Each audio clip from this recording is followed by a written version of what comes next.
Comet C2012 S1 ISON as imaged by TRAPPISTSouth National Telescope at ESOs La Silla Observatory in 2013. Credited JehinTRAPPISTESO Sixtysix million years ago Earth underwent a cataclysmic change. Back then, our planet was dominated by dinosaurs, but a mass extinction event hastened the demise of these huge reptiles and paved the way for the mammalian takeover. Though there is some debate as to whether the extinction of the dinosaurs was triggered by an isolated disaster or a series of disasters, one event is clear: Earth was hit by a massive comet or asteroid and its impact had global ramifications. The leading theory is that a massive comet slammed into our planet, creating the vast Chicxulub crater buried under the Yucatan Peninsula in Mexico, enshrouding the atmosphere in fine debris, blotting out the sun for years. Although there is strong evidence of comet impacts on Earth, these deep space vagabonds are notoriously hard to track, let alone predict when or how often they may appear. All we know is that they are out there. There are more than we thought. They are known to hit planets in the solar system and they can wreak damage of apocalyptic proportions. Now, using fresh observations from the European Space Agency's Gaia mission, astronomer Corinne Baylor-Jones, who works at the Max Planck Institute for Astronomy in Munich, Germany, has added an interesting component to our understanding of cometary behavior. Long-period comets are the most mysterious and troubling class of comet. They will often appear from nowhere, after falling from their distant gravitational perches, zoom through the inner solar system and disappear once more, often to be never seen again. Or they hit something on their way through. These icy bodies are the pristine leftovers of our solar system's formation 5 billion years ago, hurled far beyond the orbits of the planets and into a region called the Oort cloud. In the Oort cloud, these ancient masses have remained in relative calm far from the gravitational instabilities close to the Sun. But over the eons, countless close approaches by other stars in our galactic neighborhood have occurred, causing very slight gravitational nudges to the Oort cloud. Astronomers believe that such stellar encounters are responsible for knocking comets from this region, sending them on a roller coaster ride to the inner solar system. The Gaia mission is a space telescope tasked with precisely mapping the distribution and motion of stars in our galaxy, so Baylor-Jones has investigated the rate of stellar encounters with our solar system.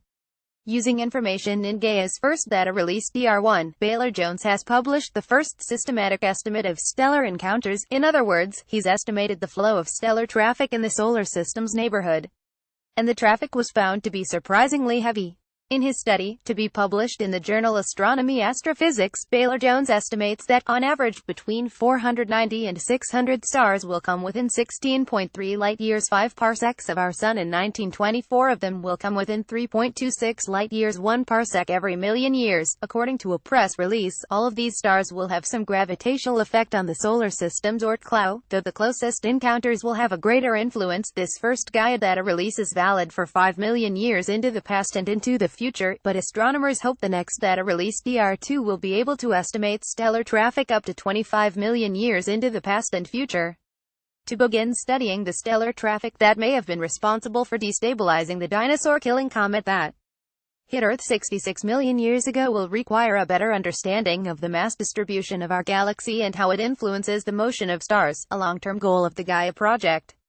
Spinning this idea into the future, could this project be used to act as an early warning system, or could it be used to predict when and where a long-period comet may appear in the sky? In short, no, Baylor-Jones told Astro Engine via email.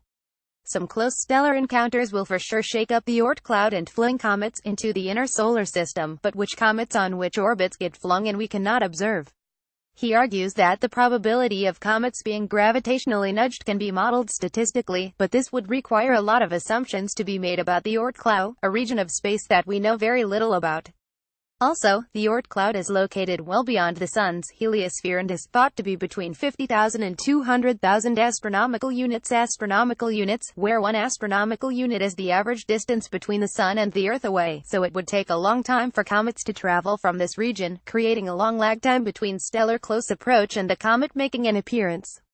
Typically it takes a few million years for a comet to reach the inner solar system, he added, also pointing out that other factors can complicate calculations, such as Jupiter's enormous gravity that can deflect the passage of comets, or even fling them back out of the solar system again.